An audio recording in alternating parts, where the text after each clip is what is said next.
Live. Good morning. Still spinning. It's always live when it's still spinning. We know this. We know this by now. Yeah.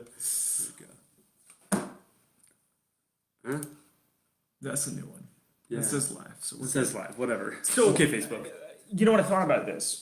For people who are tuning in to this after the fact, not with us live, what I would suggest is fast forward until 5 minutes in. Is we're just hanging out, letting things happen, and then if somebody's just coming on the internet and they're watching this, like, well, what the hell? These guys aren't even saying anything. I'm turning it off. Like, no, the meat and potatoes really probably starts about 5 minutes afterwards. Would you? yeah. It's not on the onset of okay, we're live and here we go. Yeah, Like it's getting into the. Well, I thought about that. Even I wouldn't. Like, I'm not gonna watch this if I didn't know there was something beyond us sitting around and doing nothing for the first few minutes. You know what I'm saying? I would tune off. Yeah. Good morning, everybody. Buenos dias. I'm gonna do my share thing here. So we have a few little items to discuss today, and we would also love to create space for all of you to come to the table with a topic or item of discussion, maybe something you're struggling with, want some additional clarity around, or an elevated perspective. So feel free to drop your awesome stuff in the comments below. Yeah, we had this conversation this morning about, we always sit here and like, well, what are we talking about today? And I feel like for me, it's always going back and surveying my own individual landscape and what I'm up to with coaching clients or what I'm experiencing, within myself. And, one of the things that's been coming up is we just mentioned it, leaving your past in the past. Yeah. So I want to dive deeper on that. Okay, so yours is going to be leaving your past in the past. Mm-hmm. And so I want to talk about reframing truths and things of that nature. My thing that I want to talk about, just an area of topic, is honest communication, like saying what is. Because to not have that really bothers me, man. Like it's a thing. Yeah, I have a lot of energy on that. So we'll unpack this. Yeah, because it drives me crazy. Yeah. Okay. Cool. And I shared it. Good morning, Mr. Sansky. Good morning, Cassandra. Glad you guys can join us. Buenos dias. Buenos dias. Happy Tuesday. Doing the do. Here we are. Cool. So leaving your past in the past. Talk to me a little bit about that. Where do you want to start? Well, in working, in the coaching capacity, my thing is getting really intimate with another person. Yeah. Really understanding all of their stuff. I want to hear it all. Totally. Because then I have an idea of their own individual contexts and perhaps what is shaping the current behavior. Yeah. Because it shows you the lens in which they're viewing. Yeah, so unpacking this stuff. And, thinking in with one client in particular, this person is, really deep diving into their sadhana, their daily spiritual practice, and has had an incredible commitment to it. And what's happening is the awareness is deepening of all the stuff that's coming up. And, so there were some events that happened a long time ago, and now this person is viewing all of these events from a different lens and saying, well, I shouldn't have done this, and I shouldn't have done that, and I should have done this instead, and going into beat up. And I'm like, well, wait a second. Did you not do the best you could with what you knew and had? In that moment. In that moment. Yeah. In fact, how could she have chosen differently? Yeah.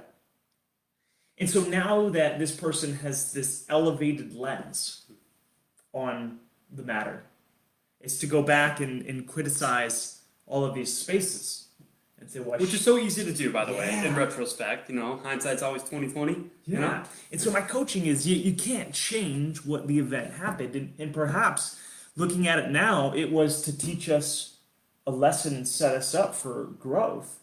And by sitting here in this space of judgment and beat up, it's like we're drinking our own poison when we're doing that. Yeah. And so to just release it and let it go, let the past remain in the past. Well, and I think that many people, by the way, use that method of, just through not being aware of, judging yourself on the past. And it's like, if you could have made a better choice in that moment, you would have. How do you know? Because you would have chose that. Yeah. Right? So, it is fascinating to me. But the thing about going back in the past and saying, I shoulda, I coulda, I woulda, like all of that just really reinforces that, see, I'm not enough. I'm not smart. I make mistakes. I'm this, I'm that. All those negative things that we can cling and hang on to. That's our baggage. That's our shit, right? It's known and predictable. But baggage doesn't belong in an elevated, transcendent future. The baggage is the very thing that binds us down and keeps us from naturally ascending. And so by beating yourself up about choices and things in the past, like you're really just saying, I'm interested in a bigger, better life, but I'm not committed. Because I would rather cling to my shit and be right about it. Yeah. But to what end? Like, how does that help you create desired results moving forward? So you're basically grabbing all this crap and you're saying, okay, I'm moving forward in my life, but I want to take all my shit with me. Yeah. And it doesn't belong in the future. Yeah. And it's expected that if we are continuing to take ourselves on and elevate, our lens on the world and events that take place is going to shift drastically. Yes. How you would show up now to the same event should be different. It's another opportunity to be different.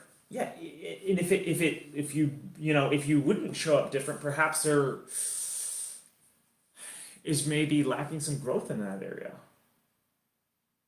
So how would one grow in that area in order to have a different lens moving forward with a same event, right? So an event happens in the past, and in looking at it in retrospect, it's like, well, I'm beating myself up, and I suck, and da-da-da-da. So fast forward in life a little bit, and looking back, not at that event, but new events, how could we be with looking in the past? I think I have an answer for you, ladies and gentlemen. Reframe the internal representation. So, right, like how you feel about a thing, let's take yourself as an example. The internal representation of who am I? Well, let's start with that relationship. If my definition, if you haven't asked yet, this might be a good thing to start with. Who am I? What am I about? Well, I'm always growing.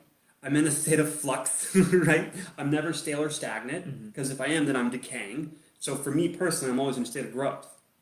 I know who I am, I know what I am. I'm not this body, I'm not a man, I'm not Justin. These are things I have, they're labels, right? I'm my consciousness. So that's reframed internal representation of who am I. I didn't always have that. So now when I look at my past and I can critique and say, okay, what is there to learn from this? Instead of, how did I suck? Yeah. Right? That's productive. It's very productive. What was there to learn? How did this happen for me? Right? That you got on the board? Yeah. Not why did this happen to me? So I can put on a new set of lenses to look at things more productively so that I can grow when I reframe the internal representation of who am I and how I feel about myself. Am I communicating, Facebook? It's like the quality of our life is determined by the quality of the questions that we're asking. Right, so we're asking questions that are allowing us to transcend and grow. Buenos dias to you, Sarah. Thank you for tuning in. Morning, Good Sarah. morning, Morning, Samantha. Appreciate your consistency. Sarah, you and I had this conversation over WhatsApp over the past week. You know, even looking at my own personal stuff, I have these things going on. At first glance, I want to sit there and be triggered because my initial desired result is not being obtained. How I'm seeing this play out is not being the way that I think it should be. Your expectations And are not so, being met. yeah, and Yeah. now I approached and handled the situation significantly different than, let's call it, my mid-20s self. Okay, so there is progress. But I had to sit with it there. I was a little bit funky for a day. I just kept going around, and you know what? I would say that I'm still not fully past it because you and I had this conversation this morning. But one of the most productive things for me is now that I'm experiencing this situation in which doesn't look exactly the way I want it to look rather. I sat with it and I wrote out on my whiteboard. Those of you that know me intimately know that I love my whiteboards. And I wrote, how is this happening for me? What is this there to teach me? And so being able to take this Yeah. circumstance in my environment that is happening not exactly the way I desire it, at least looking at it from one lens. Yeah, which is an elevated question. It's an elevated state of being, right? Yeah. Dropping into my practice, in my meditation, and asking that question so that I can hear the elevated answer. And Totally. and then it's helped me process through it and see how it is, in fact, happening for me and my own individual growth. Yeah. But how often is it that we want to fight what is? Exactly. So Jessica, thank you so much. Being willing to reframe really requires being willing to release the baggage. The baggage is, ladies and gentlemen, let's define baggage. Baggage is an event happened. I assigned meaning or significance to the situation. I created a story in my head about what it meant about me, about my world and reality, right? And I'm clinging to my emotional state and energy around it, right? So Jessica's absolutely correct. Like, I got to be willing to release that baggage if I want to move forward.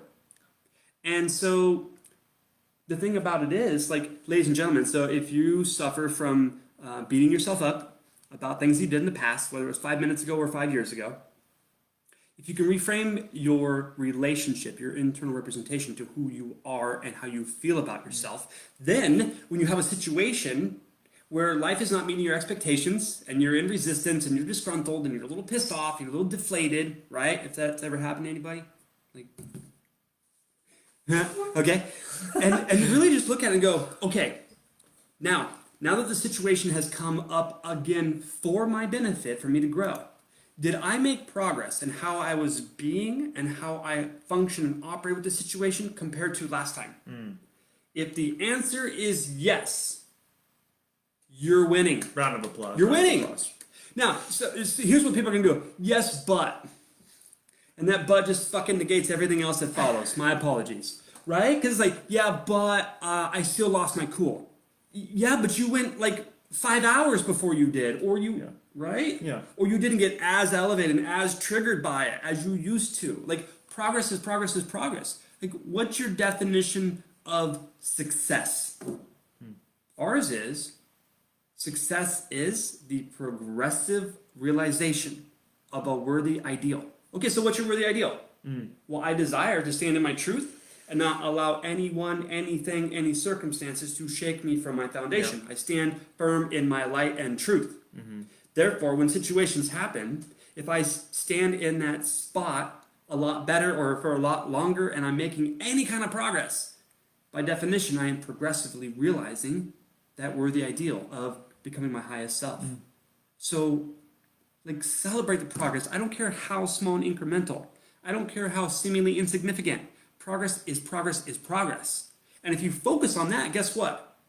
Energy flows where attention goes. So if you're focusing on how awesome I am that I'm progressing, what do you think you're doing? You're paying attention. You're feeding it energy. And now what are you going to continue to focus on? Progress, beauty, love, light. Yeah, fuck it. Just keep focusing on everything that's going wrong.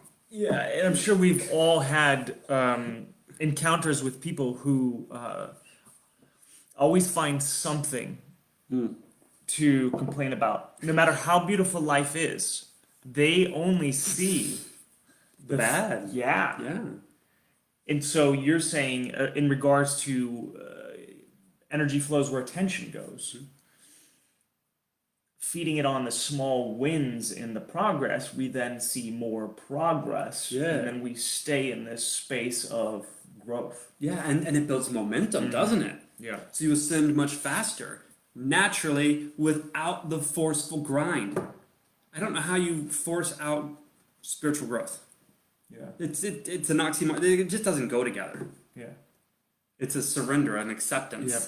I think it unfolds Twist in. for us and teaches us what we need to hear when Yeah. we need to hear it. Even if we don't always get the message speaking from I. Yeah. Thank you, Ms. Bischoff. Yeah, I want to be right about that story. Like that's the thing, ladies and gentlemen. Like when you find yourself going to that negative space towards yourself or to others about the past, it's like it's just that. I want to be right. I wanted it to meet my expectations, and it's not, so I'm in resistance. Yeah, like that state of being is rooted in like it's what we're talking about, like that victimness, that I need to be right, that things should be the way I want them to be, and it's just not how life unfolds.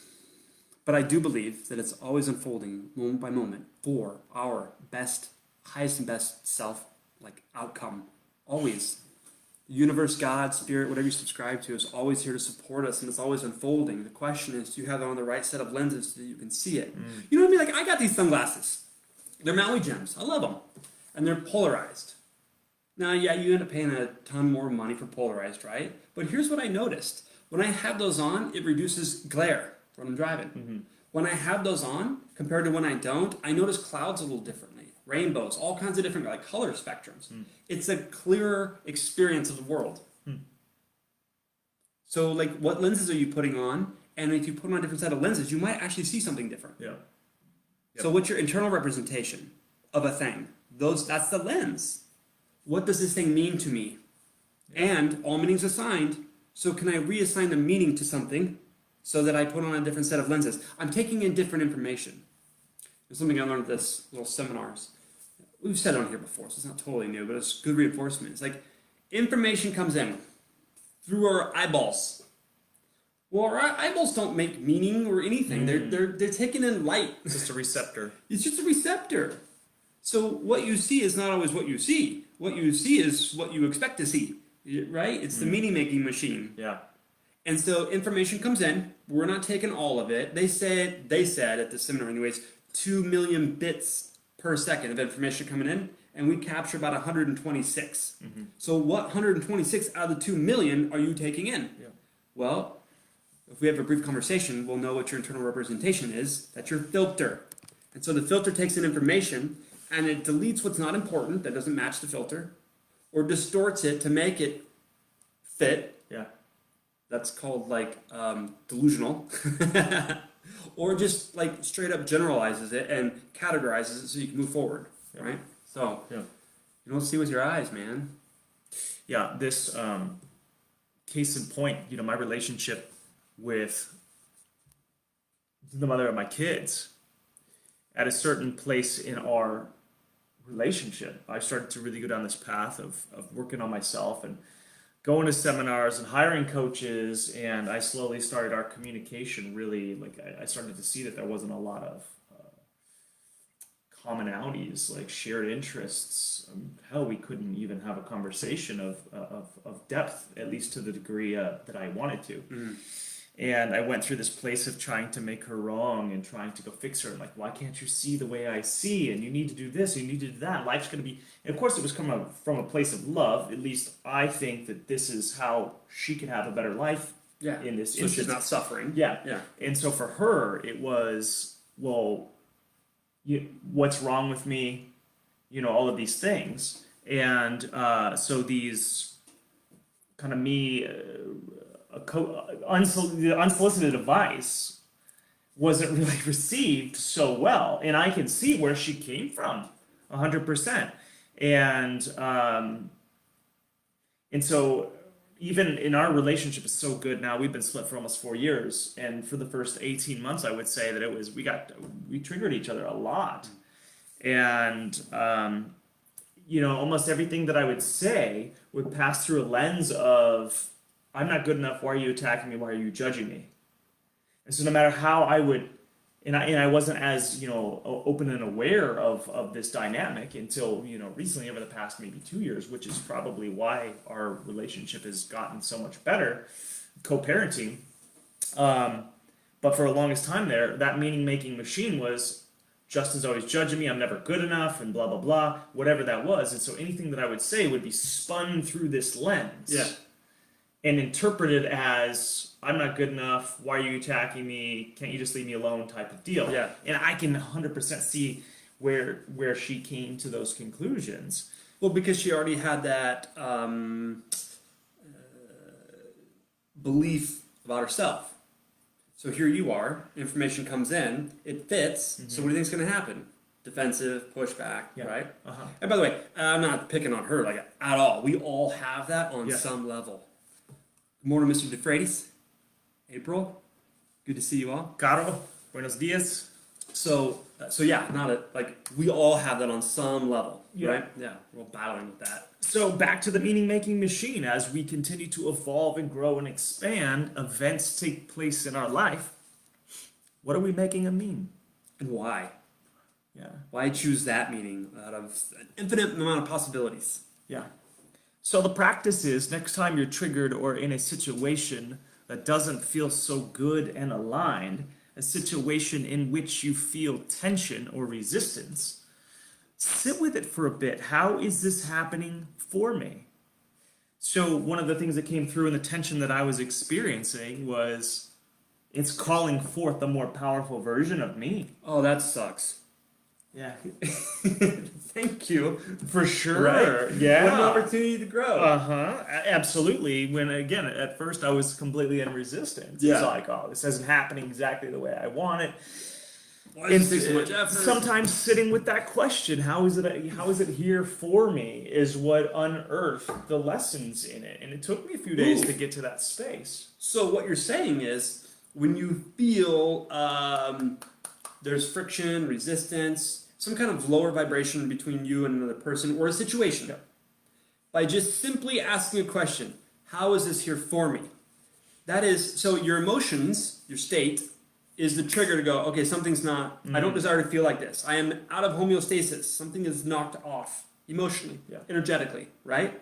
So we can either say, F it and move forward and just go about our day. Or we can say, this internal space, why is this here? Well, someone said such and such, and I want the conversation to go this way, it didn't quite work out, and I'm in resistance. Okay, so the trigger then is in the awareness to ascend and learn and be able to move forward and reframe your relationship to what just happened is, how is this here for me? How is this here as a teacher, as a beautiful gift, an opportunity for me to grow? And it's been called the practice for a reason. Because sometimes it's really easy and sometimes it's not at all. Yeah. But what if you got good at it consistently, of that practice, doing it every time with all the little small things? Do you think the big things you might be able to synthesize down into something more manageable, emotionally speaking? Yeah, I think there's a degree of unpacking it. It's asking a lot of the right questions. And I can assure you that every experience we have is there to teach us something. It does not matter what the experience is. Our entire outer reality is our teacher. Yes. I'm so glad this is recorded. So everything that we experience is happening for us. That's what we just said, right? Yeah. Does everybody agree? Does anyone not agree? Oh, wait a second, because I'm going somewhere with this. So if you agree that everything is happening for us, for our highest and best good, and it's unfolding that way, I have a question for you. What the fuck are you scared of? Why are you not moving forward with that idea, in that relationship, with that conversation? What are you afraid of? Because whatever happens is going to be for your highest and best good. So why you got the brakes on? Holding yourself back. What good does that do? In fact, I think it makes it harder to release the brake and move forward when you finally decide. Yeah. Well, what we know about ego construct, our personality, what we think we are, who we think we are, is that in the process of expansion and this thing that we refer to as ascension, we are expanding our consciousness in parts of the ego construct, parts that we knew ourselves as, are going to be released in this process. We'll have the opportunity to. Yeah, Yeah. and so by seeing the higher message, it starts to remove some of this limitation. Thank So God. the ego is attempting to fight for its very existence. Yeah, And it's scared. Yeah, Scared. and Because if you take that away from me, even though it's negative, then I have to ask myself, if I no longer have those labels and identities, then I'm left with the ego is left with a dark looming question. Who am I? yeah, so then Yeah. it's dwelling in this space of uncertainty, and Not if comfortable. if the Dr. if- Jamil? if Good to the see you, brother. operating instructions that were ingrained, when we arrived, at Yeah. birth, if the world is a scary place and that's what's been ingrained, this space called uncertainty, where I don't know, it could be good, could be bad, we're going to default to it's scary. Yeah, yeah. By the way, real quick, selfish little plug here. For those of you that are watching, if you look in the comments, there's a gentleman by the name of Jamil, Dr. Jamil. And so we were talking earlier about baggage. If you know what your baggage is, like you got some deep-rooted stuff and you've done some work on it, or you don't know what your baggage is, but you know you got some stuck energy, because we all do, I would strongly recommend you reach out to Dr. Jamil and schedule yourself a little session. You'll be glad you did. I know my session just a couple weeks ago, I released some massive, deep-rooted limiting beliefs like that through his methods and process. And I can tell you, energetically, vibrationally, biologically, hormonally, I am a different human being today by releasing that baggage so that I can move forward. So I would definitely reach out to Dr. Jamil. He can create space for you to experience a significant shift. Cool. So, Well, thank you for your contribution to the party, Dr. Jamil. Yeah. We get an He elevated appreciates it. version of Mr. Thorstad here. for sure. Yeah, For sure. cool. I like it. Yeah, so, tying it back to leaving your past in the past as we continue to elevate. It does not serve us to go back and look at all the things and how we showed up in the past and judge them. Well, I should have done this, and I should have done that, and I could have done this. So what's the benefit of doing that? Look, why do you all do this? Because if I get to wallow in that and I get to cling to it, then I can stay victim to it, and I don't have to clean up my internal mess. And you can't expect me to be responsible enough to move forward. Easier. It's so much easier. Yeah, that's effortless. I do nothing, and I'm still right. Convenient, clever, lazy as fuck though. Yeah, definitely. Yeah. Claudia, if you're referring to Dr. Jamil, he's in this thread. You can reach out to him. Send a little DM. Yeah. Beautiful man. Beautiful man. Such a calming, peaceful, loving energy. So There we go. yeah, yes you may PM him. Making some connections. Let's Yeah. build our tribe and our community. Let's elevate together. With my videos, I do that to clean house so I don't stay victim. Whatever your method is. I think that we just got to feel into the ways that serve us and the ways that align. And yeah, so for those of us that are on this, adopt it into your life now. The next time that you feel resistance towards a condition, circumstance, environment, sit with it.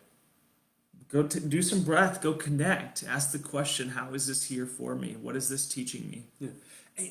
Sorry, the thing that I've noticed in my own experience when I started doing that, what Mr. Haynes just said, is that it could be really uncomfortable at first, emotionally speaking, to sit with those emotions. And then for myself, years ago, I'd always reach out for a vice, something to put in me to make me feel okay, to avoid that pain. But I will tell you this, if you can make progress in not reaching out to that vice, in order to make your internal state be okay again. And you can reframe and sit with that uncomfortability and ask that question and really love yourself enough to sit with it. You'll notice, I've noticed anyways, tell me what you think, that process gets easier and easier and faster, and you can take on bigger things and sit with that uncomfortability, thank you, longer, and therefore ask bigger, better, more beautiful questions to ascend. It's a practice, man. It's a practice. Yeah. Yeah. You're not going to the major leagues overnight because you decided. You got to get on the field and play ball. Can you talk about the difference between wallowing versus reframing with the same lesson should have? Yeah, I think it's good question, Ms. Bistroff. I think it's the difference for me. This is my opinion. I want to hear what you have to say. The difference between reframing and wallowing is this: am I committed to moving on, or am I interested? If I'm interested, I could wallow in it and still fight to be right and victim and all these other things, but I look like I'm working on myself. See, there's a lot of people, even ones that we know, that show up and they go to personal development. They go to seminars. They learn some things, they memorize it, and you see them a year later, nothing's changed. In fact, life for some of them might have gotten a little worse. But when you have a conversation with them and talk about a situation, a scenario, a circumstance, they got all the right answers.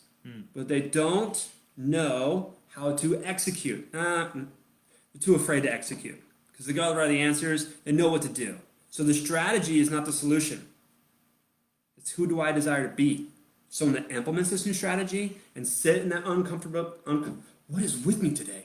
Uncomfortability? Yeah. Thank you. It's a weird word to say. Yeah, but not for us. We say it a lot. So is it someone that's willing to go in and work on that? Or do they want to still cling to that emotional addiction of feeling victim, of feeling I'm being wronged, of, you know what I mean? So reframing is, okay, I've decided I'm no longer accepting this internal state.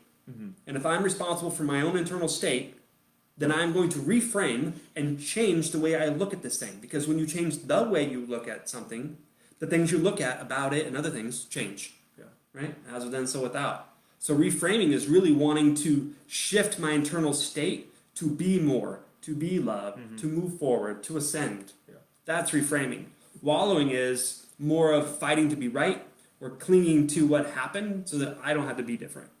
That's my take on it. Yeah, I think wallowing is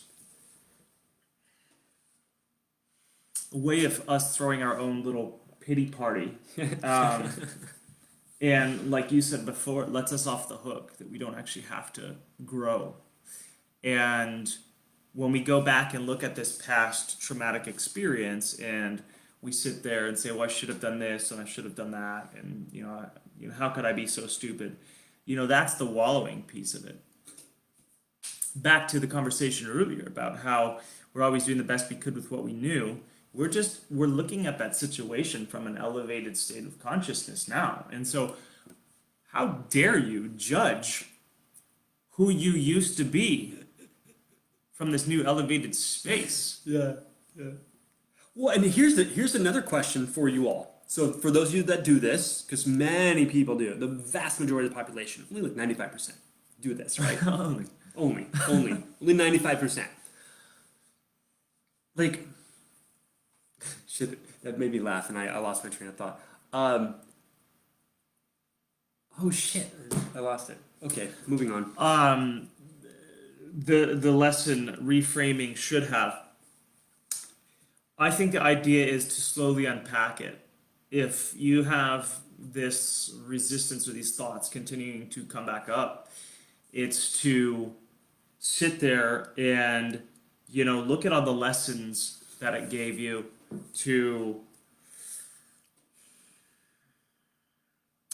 serve as a reminder why you chose to grow. In this particular instance of the client that I'm working with, it was quite a traumatic event, and this person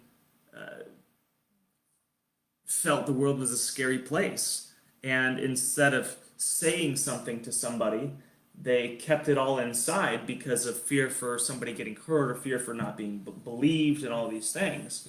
And now we're able to reframe and look back at these past experiences and say, okay,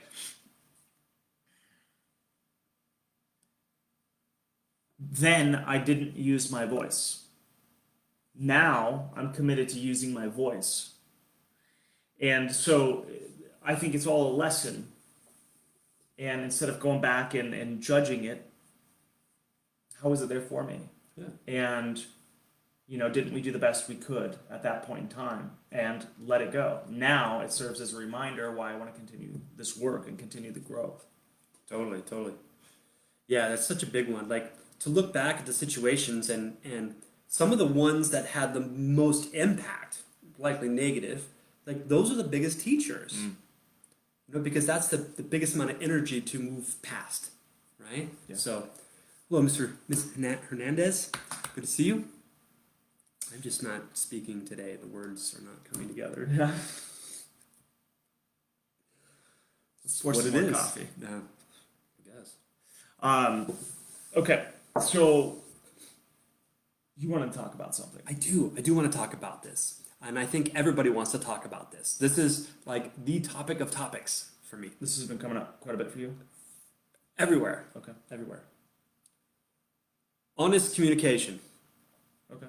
Honest communication, meaning like unpacking, being willing to say exactly how you feel to the best of your ability and to keep talking through that until it's all unpacked. Why do you think Completely. most people hold back?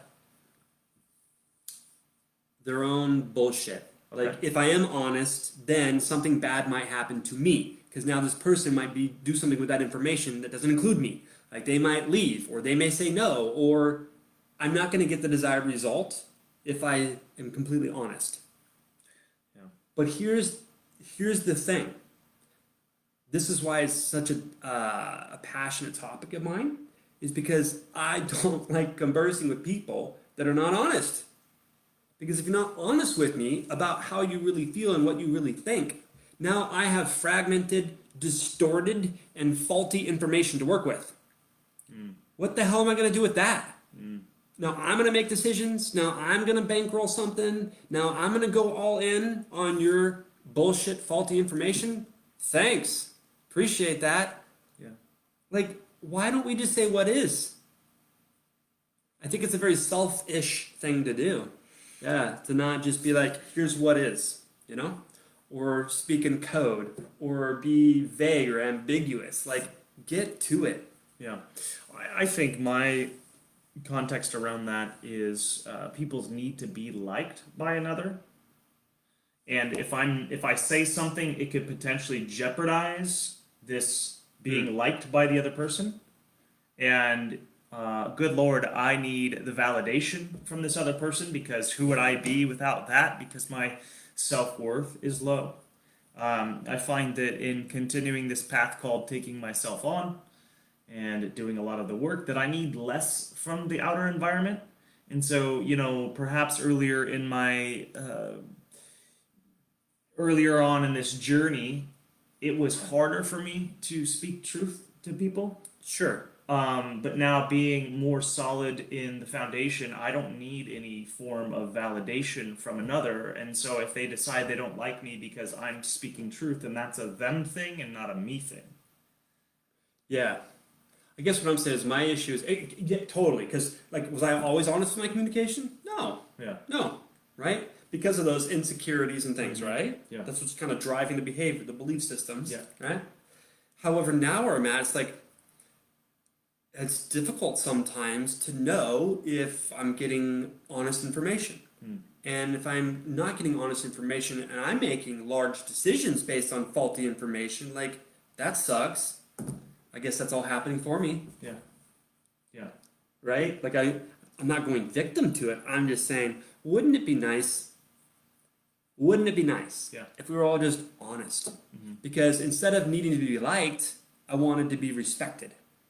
And I'm respected because that person knows they're going to get at least the honest truth. Even if they don't like it. Even if it's going to sting. even if it sucks. But it's honest, and you can do something with honesty. You can actually be constructive and move forward with something. So how do you think this shows up in codependent partnerships, relationships? Jesus, everywhere. Everywhere. In all facets. Because it's like, you complete me. My cup is half empty. You, being with you, completes me. I know. Oh. And and then I want to make sure I'm saying the right things so that you don't withdraw love. Because, gosh, that's going to be painful. If I lose that, Yeah. so I gotta cling to it. Yep. But then since you're not being honest about it, aren't you really creating this dynamic and relationship that's false? Completely. So there's no fucking foundation. Yeah. It's a house of cards. Yeah. No, Yeah. no. Am I missing something? I am open to feedback and perspective. Let me tell you. I'm gonna go sponge. So does anyone want to chime in on this? Yeah. What? Am I missing something that would make this more productive? Yeah. Josh, thanks for the love on that. Mr. Culver, Appreciate that. good to see you, brother. It resonates for you. But yeah, all of our partnerships, business partnerships, Everywhere. Relationships. I've got teammates. Am I providing a safe enough space for them to be able to speak their truth?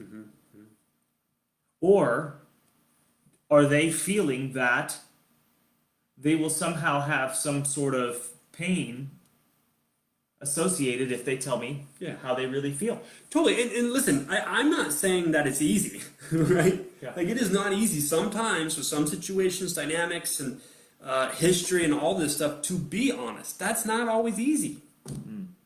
But it's always been worth it. Always. Because I'm clean. Yeah.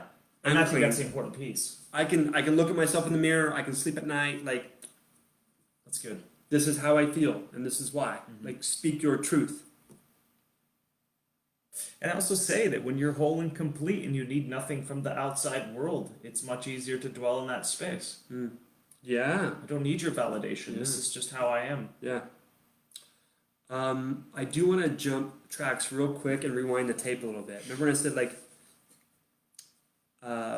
we were talking about the beating yourself up for things of the past and all that, and 95% of the population does that. Here's the piece, because I thought this was really valuable, and I teed it up and then lost it. The way through that really is forgiveness. Because, like, can you forgive yourself for making choices that was the best in the moment, yet in retrospect wasn't the highest and best, but you wouldn't have known it wasn't the highest and best until in the future when you can be in retrospect, right? So how the hell, like, can you beat yourself up about that? Because you have that awareness now, not in the moment. Okay, so going forward in time, when you're looking in retrospect, could you forgive yourself? Meaning, can you say, I forgive me. Looking back, that wasn't the best choice, but I did make the best choice in the moment. Because here's the deal. If you're not able to forgive yourself, how in the world are you ever going to forgive anybody else? You can't say, oh, no, I forgive people, but I don't forgive me. No, you don't. Because you only forgive others to the extent in which you forgive yourself. Just like you can only love others to the extent that you love yourself. You might think you love them tremendously, but it'll only be equal to the own level of love you have for yourself. Yeah, that's good. I like that. So forgiveness, you could mix that into, if you're really into analyzing your past and how you show up, being able to bring in that level of forgiveness, like, hey, you did the best you could with what you knew, and I forgive you for all of that. And I'm so happy and grateful for this beautiful lesson. I forgive myself so that I can move forward. LaShawn, unlearning things from our past that have to minimize.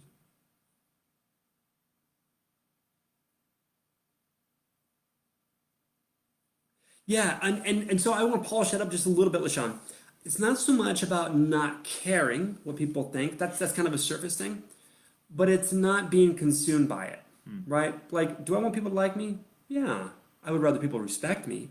So it's not that I'm like, F it, I don't give a damn. It's what's most important to me. What's most important is for that other person to know that they're getting the honest truth from me about where I'm at, how I feel, what's my opinion, so that I can be respected. So I do care, but I don't concern myself with if it's going to be necessarily negative in nature. Because here's the deal. Like, okay, so we got a dynamic, and I want to tell him something honestly, but I'm afraid he'll withdraw and take something away from me of the relationship. Like, so I'm going to come at him with something that's inauthentic, right? So now we're building this relationship that's not real. So do I care about that? Yeah, a lot. So it's focusing more on what do you really care about? And how do I fight for that? Can I use that as my fuel to be honest? That if we're going to move forward, then it's going to be built on a solid foundation of what is, which is a clear understanding. I mean, imagine how difficult it would be, how much energy expend to be that chameleon who is different. How do I be with this person today? Yeah. Oh, and that person tomorrow is a little bit different. How do I show up for that? Oh, can you imagine how much anxiety one person would feel? Let's take it a little further. So not only do I have all that with all those people, but now I got to remember when I think of them the story, because it wasn't honest. So now I got to keep up this facade and this storybook going, and then I got to do it with this person, and then this person, and then guess what? It's because you're also doing it with yourself. So, like, do you want to have to remember all of these, like, dimensions of reality per person? Or This is how I show up here. Yeah, For that person, I'm kind of like this person. Oh, I'm going to go see so-and-so. I got to project this. Yeah. I got to wear this mask. Yeah. Like, oh, it's exhausting. And you wonder why we have so much anxiety in this country. It's back to the space of becoming whole and complete. You were worthy of it all. You have all the love in the world if you exist in a body. You have been given that. And to think that we must earn approval from others is a complete fallacy. I understand that's how we are ingrained as a culture. However, that's not the truth. We are already enough. Yeah, Mary, totally. Like, that's the thing about it. Like, Good to see you. Good to have you with us. How the heck have you been? I haven't seen you in forever. That's really why, like, I'm just not interested in lying. Because if I lie about anything, I don't give a small, I have to remember that. What a waste of mental bandwidth, of energy, to have to remember the lies, to uphold them, and then live out this, like, facade of a life in those areas with those people for those circumstances. Like, that has got to be so consuming to just maintain. Like, what's the benefit? Oh, well, the benefit would be, is to maintain that false relationship, because it certainly ain't built on truth.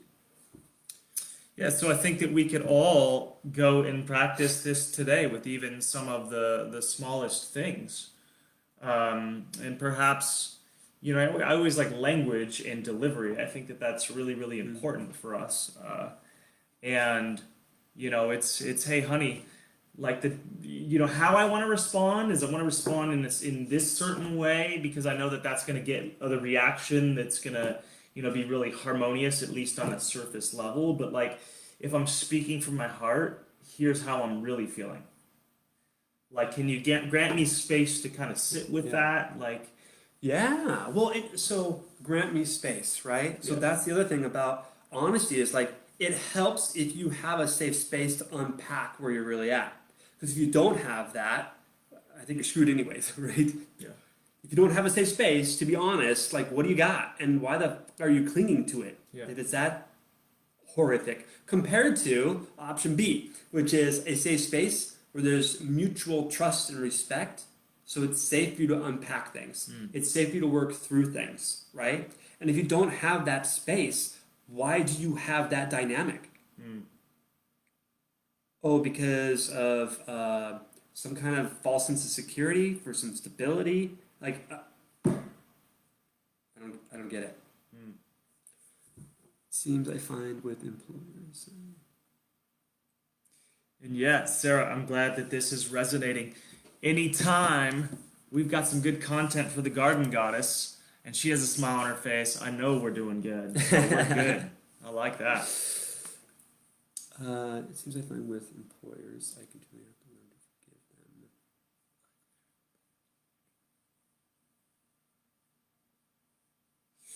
Yeah. Well, to comment on that, Jennifer, thank you for that. Very much feel that there's a massive lack of ownership in the collective. Sure. And that it's so much easier to say it's this person's fault or it's because of this, and I experience that very much with people in my own organization and in my own life and in relationships. Like, it's just a default response that's in the collective, and also it's a complete lack of power. That person who is supposed to show up with the result because they agreed upon providing this result. And then they say, oh, I didn't get the result because of this and because of that and because of over here. Jennifer, I think you were in one of our part ones and we talked about the ownership spectrum. And remember, there's victim and then there's responsible. Responsible is powerful. Victim, the world is happening to me. The conditions, circumstances, environment is actually what dictates the result. And so what happens there is you're just kind of blowing around wherever the wind is going to blow you, and there's a complete lack of power and ownership in that. Like when we played PLD, like, did that ever fly? No. Or did we find a way to make stuff work? Yeah. PLD, for those that don't know, was this accountability game for 90 days, and it was probably the most growth that I had ever had in a 90-day period of time. I absolutely hated it during the 90s. At day 91, I was a changed man, and I saw the entire beauty of it. Yeah, so for 90 days, applying all of this personal development, growth concepts, and ways of being, moment by moment and day by day with your foot on the gas, full throttle, all day for 90 days. Solutions are abound. Yeah. So tying this back, Jennifer, it's obviously the reason why you are out on your own and doing your own thing. I'd like you to say more, though, Jennifer, because I don't want to have any distortions about what you said. My presupposition is that it's difficult for you to trust yourself, and that takes a lot of effort. Can you say more about why? Because I think if we can chunk this down into specifically where that root is, we can change the way you look at that thing so that the things you look at change. To work hard and believe in myself. Yeah. That's back to, speaking from around this, is that I was raised in limitation. I never thought that I was good enough. And so if I did something, could I really trust myself to carry it out? Because I'm not really good enough. And so it's just part of the faulty programming. If we didn't have work to do, we'd probably cease to be. We'd probably just turn back into light. And so here we are in density, and we've got our stuff, and it keeps us grounded. But the idea, obviously, as we repeat this so often, it's to know that this is a game, and this is a game, a place to dance and have a beautiful dance. But that is going to happen when we start removing some of the limitation. So let's define what the game is so we can talk about the rules of the game. Because if you want to play the game, don't you want to win? So how do you win a game if you don't understand the point of the game, or let alone the rules, right? Like if you didn't understand football, for example, and you didn't know how to read the scoreboard, how would you know what the hell's going on, right? So here's my opinion of what the game is. Like we have these different bodies, so to speak. Spiritual, mental, emotional, and physical, right? So for me, the game is pulling down from the infinite source, spiritually, down into physical manifestation. Case in point, you just take something simple like your body, right? Like your body could be anything you desire it to be, based on your emotional state, your mental state, and what you pull up from spirit, right? So what are you focusing on, yeah? So if your body is in a perfect state of health, in homeostasis, free of dis-ease, and operating perfectly and full of energy, like that's because you've connected up to spiritually, like what is my highest and best self? And I'm pulling down that wisdom into its physical form. So same thing with money, same thing with your vocation, same thing with your relationships, right? So like to master that game of tapping into higher source, bringing down that wisdom, manifesting, collapsing it into physical form. To me, that's a game worth playing. I mean, isn't that what we're here to do? Mm-hmm. Yeah. It's time management, distraction. Yeah, she wasn't necessarily saying that she didn't believe in herself in that last. She's just saying she's working hard to believe in and believing in herself is why she likes entrepreneurship and all of that. Yeah. Oh, I'm sorry, I misread your question. Yeah, so again, I don't want to assume anything. Yeah, thank you.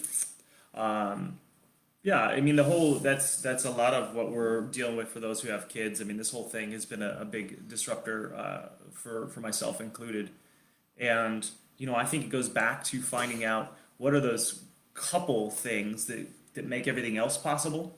The one thing, Gary Keller's book was really impactful for me because it was like looking at our life and our organizations for those who have businesses, looking from a lens of leverage.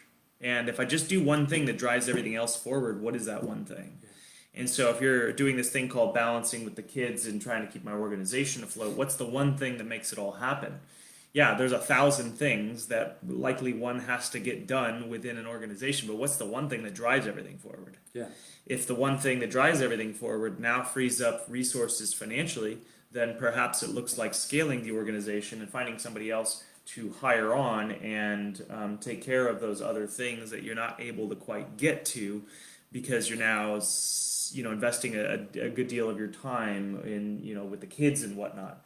So if we start to unpack all of that, it's really what's the thing that I need to be doing that drives everything else forward in the organization. So we're talking about reframing today. That's kind of one of the premises, right? So Jennifer, one thing that I shifted with myself is the reframe is time management. So I believe that we human beings are not capable of managing time. Managing time means that you have dominion over it. You can control it. You can speed it up. You can slow it down. You can pause it. We can't do that. We can't manage that. Now, what we can do is manage ourselves within the time that we allot. So it's more of self-management within time blocking, perhaps, right? And so, as Justin's saying, what's your number one thing, or maybe even 2 and 3 that only you can do, and you do it so well, and you love to do it so much that it produces desired results in your business, like revenue. And by generating revenue, because this is all I do, I stay in my lane, it generates so much revenue that I can pay for systems, for automation, for delegation. So if I look at my plate, because I feel overwhelmed, what can I get off and hand off to other people? But that's an opportunity to grow, because I might have to release some control, right? Yep. I might have to invest in this person over here that's going to handle all this other stuff that I used to do that's not the highest and best use of my time, so that I can go focus on the things that are. Yeah, and so unpacking this, I have this place where I'm kind of spinning a few plates. How is this happening for me? It is calling forth a more organized, impactful, intentional version of yourself to make sure that it all gets done. And so we can look at this and go, damn it, one more thing I got to focus on. How do I reorganize? Or you can look at it and go, man, what an opportunity. What a gift that when I solve this problem, guess what? I'm going to ascend. Life is going to improve significantly. And then guess what? You're going to have a new level of problem to solve. So many people, I know I was always, if I just solve this, if I just solve that. And then I was like, damn it, there's always something to solve. When is this going to stop? When am I going to get to a place of just relax? That's not life. I think Biggie said it best. More money, more problems. Yeah, it's just, now we have different problems to solve. Yeah. I mean, you and I had this conversation this morning. My organization looks drastically different than it used to look a couple years ago. And now we have a whole new set of problems, right? And, it's calling forth a bigger and better and a greater version of myself. How beautiful is that, to have that dynamic? Because here's the deal, ladies and gentlemen. You can always be victim to and resentful towards your problems. And if you have that lens in which you view that situation with, you're always going to have horrible problems to deal with. If you can change the way you look at this, reframe your relationship to it, and say, thank you so much for this problem, it's a beautiful gift. Because when I solve this, guess what's going to happen?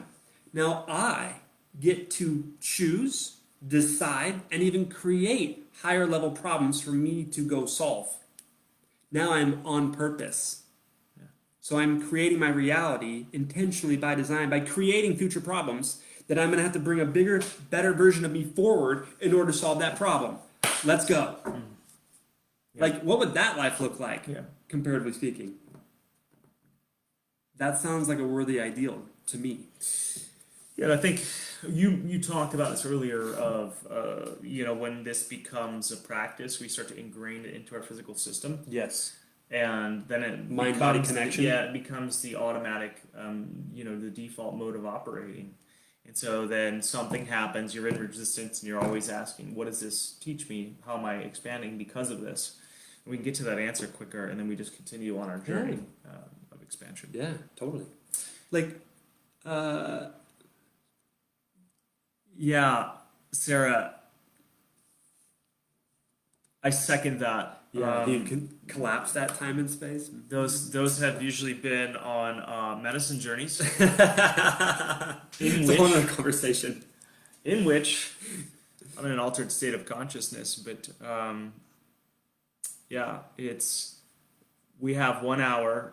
Terrence McKenna talked about things. He says, when we looked at the history of the let's call it Earth, 13 billion years ago, what happened in 100 years' time on the planet was not that much. No. But 100 years and today, so many things are taking place. Yeah. And so I would say that maybe that's what makes it feel like time is flying by much quicker. But if we're always rapid impactful progression. and intentional, and we have a worthy vision that we're feeding energy into, then it can continue to be this blank canvas that we get to paint a picture as beautiful as we want. We're gonna read some comments here. Yeah, I appreciate your guys' engagement today. This is fun. We're having a good time. See you, Jamil. Thanks for stopping by. We appreciate you. Thank you, Dr. Jamil. Again, it's in this journey, it is incredibly useful to go through and take an audit of the people that we have in our lives. And, I know for me, it was releasing some kind of unserving relationships and, being around more connected people who would support me on this path. Like there's been, we've known each other for 3 years now, 3.5 years, maybe 4 years. Maybe four. Yeah. And this space has been really fertile for me to grow because as much as I've learned and grown and worked on myself, and there's still so many spaces where I've got blind spots that I can't see. And here's We both. Yeah, and so you help provide a fresh context, and I think that we should all be investing a portion of our lives into cultivating friendships and relationships with people who are helping us elevate. Yeah, like who you surround yourself with matters. Who's your tribe? Yeah. It's the people that are working on themselves as well, and those people are open and willing and desire to hold a space for you, give you perspective. It's not about them necessarily being like further down their path or bigger and better than you. Like that's cool too if you can find some of those, but equals aren't bad.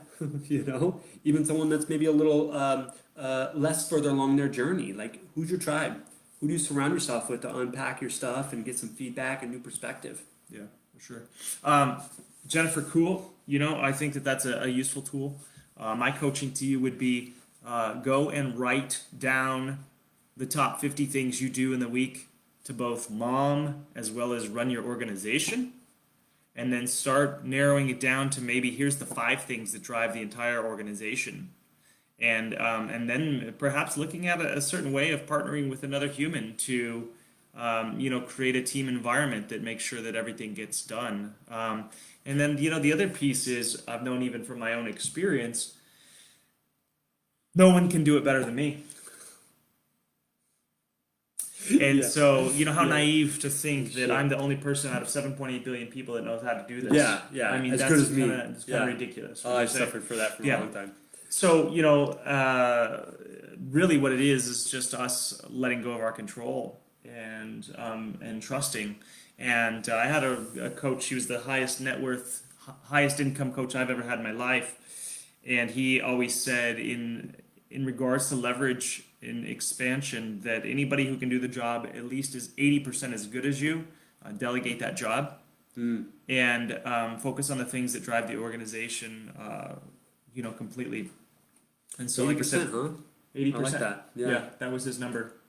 I mean, the guy had to know what he was doing. I mean, he had $10 million a year net income. I mean, he's clearly knew something about that based Maybe. on results. Something. I didn't stay with him long. He wasn't really the spiritual connection that I was looking for. But yeah, Hey Jennifer, you could also use Google Calendars for that because if you have reoccurring activities, you set up that bad boy. You can either color code it for priority or whatever, and hit like reoccurring, and it's done. So and it's free, and you can get it done right now because you don't have to go to the store and get anything. Just throwing that Yeah. out there, I live and die by my. and it'll give you alerts and reminders, so you don't have to open your calendar, your planner to look at those things. So even better. To each his own, right? Totally. Yeah, there's no the way. Yeah. But I think looking at all of our lives in that way, like how am I most impactful with the relationships? Yeah. Well, I know for myself, like, it takes a frequent and consistent audit. Yeah. 'Cause especially like if I start to think like, oh, okay, everything's good right now. That means it's not, right? Because that means you're not growing. So, and it's not easy. It's not comfortable. And sometimes you got to look in the mirror, and sometimes you realize things that you didn't realize before. And yeah, it's about progress. It's about staying committed to the path, for sure. The good news is that you're not going to die. From that. Yeah. And so what I can say is if I look at my, let's call it 10 years ago, my 25-year-old self, he was a prisoner of his own mind. 10 years ago? Oof. And lost and not had zero idea if I was coming or going. And I mean, I had some wild experiences in my mid-20s, but all in all, there was a lot of pain associated with that. And I think that we get to go to work on ourselves, and as a byproduct, I experienced the largest degree of inner sovereignty that I've ever felt in my life. And I think that that's how we're impacting the planet, because now when I go with people and I'm connected with people and we have an intimate, exchange, they have a feeling of increase. And I think that we are all that. But if we're running around and we're dragging our past with us and our baggage with us, then how do we show up to the party? Are we inspiring others? And I think that it's all our purpose, every single one of us, regardless of what our vocation is, to be light. Because we can't quantify, and I say this over and over again, the ripple effect that causes. Yeah. And good Lord, we need some more love in this world. Totally. Well, the thing about it, like taking that baggage forward, a couple things. One is it's really effing heavy. Like, and you don't even realize it until you release it, because now you have a different point of reference. But I think one of the most damaging things about the baggage is it's stuck energy, right? And now it becomes the lens. So now I'm looking at everything in my life through the lens of baggage. What kind of choices do you expect to make from that? Like, not the highest and best. So what would it take for you to decide to get committed to yourself, to work on your baggage and let it go, so that you can move forward, so you can ascend, so you can start becoming an intentional, powerful creator, creating a new reality? That takes a new personality, right? Yeah. But let me ask you a question. What in the hell is more important in your life than to go look at that, answer those questions, and do something about it, productive? Like, what is more important? I really don't know. Like, that is the game.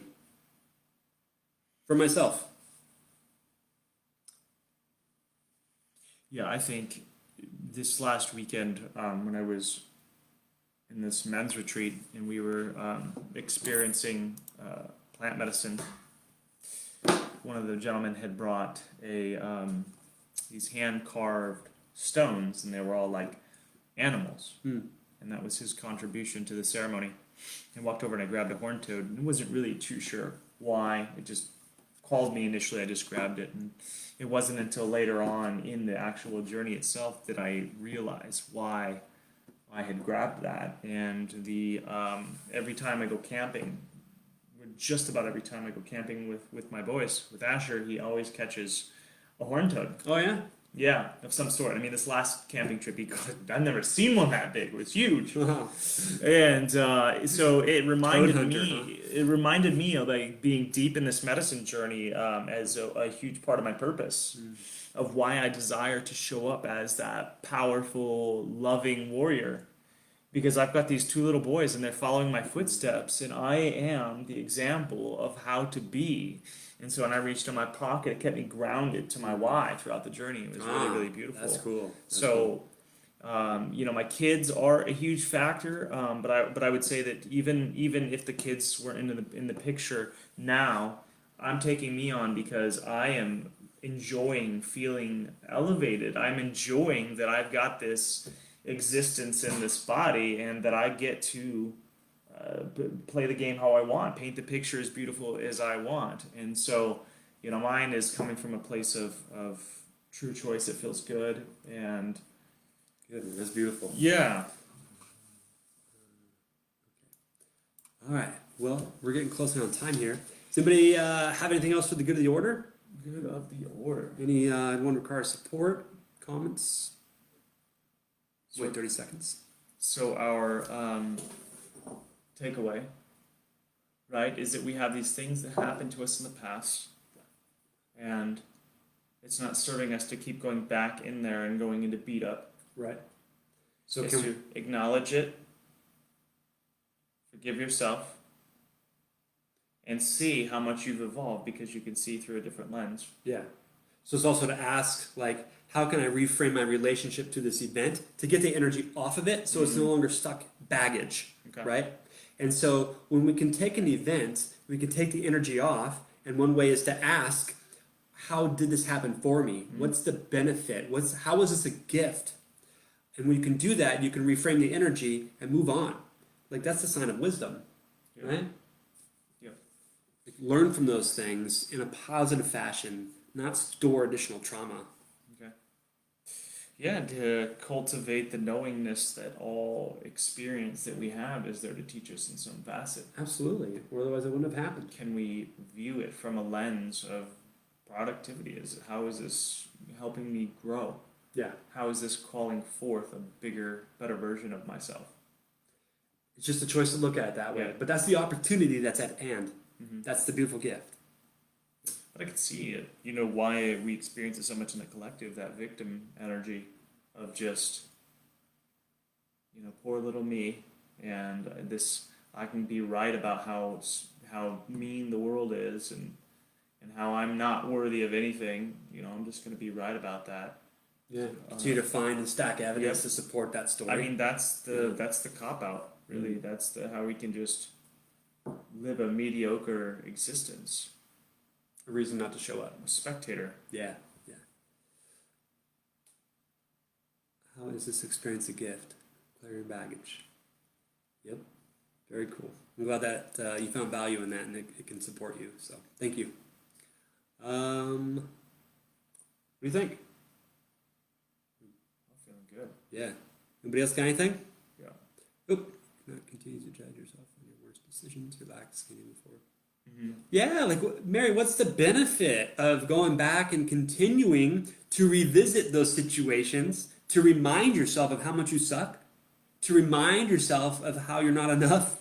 Like, what's the purpose? Yeah. Oh, the emotional addiction to I'm not enough, and I'm going to keep these scenarios, this baggage, to remind me of who I think I am. Yeah. Yeah. So, but let me ask you, if you can do that with negative stuff, we call it baggage, can you do it with things that serve you really well? Like evidence of when you showed up in your beingness was loving, when you showed up and you held space for someone, when you showed up really powerful and spoke your truth. Could you use those situations as points of reference instead of the negative ones that keep you oppressed? Just a question. Yeah, you know what I've even noticed with my own self, like I'm easier to find. It's easier for me to find a flaw in something or something that I don't like than it is to like look at all the beauty that I've already created. Yeah, Like, isn't that wait funny? a It's the second, can I default, isn't just? it? Yeah, it is It's a totally negative default. default loop, Yep. right? But let me Yep. ask you a question. We're talking about progress. How often do you do that now compared to before?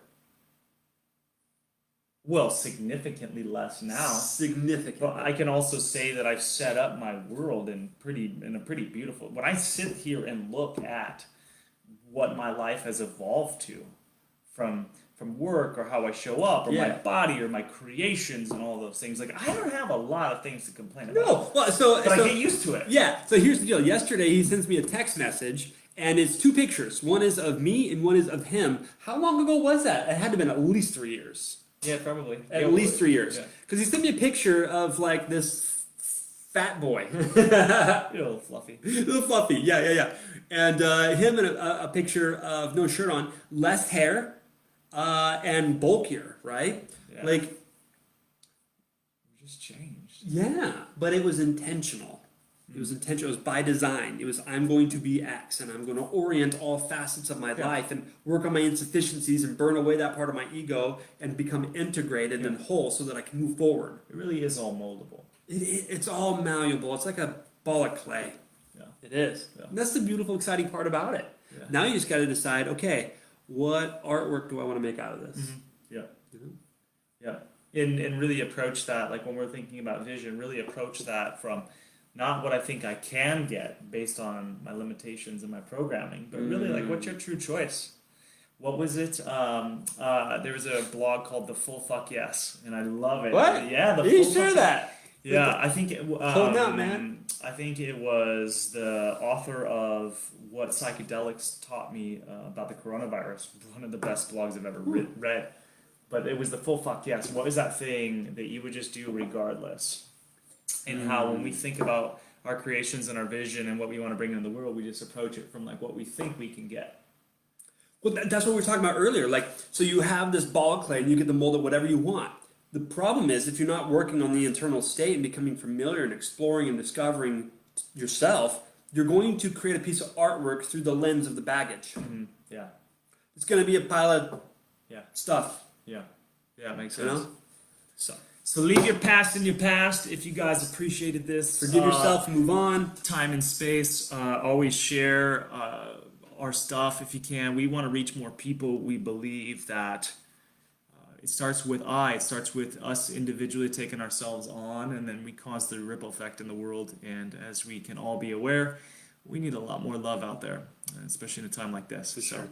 Yeah. Appreciate you guys Thank you as all. always. Much love. Enjoy your Tuesday. We will be back at it again in 2 weeks on Tuesday at 10. See you in 2 weeks. For those who are not subscribed to the Agent Evolution list, go to the website, theagentevolution.com, and subscribe, and then you'll get the emails. You'll get the notifications and also good content, I would say. Yeah, let's do this. Enjoy. Thanks, everybody.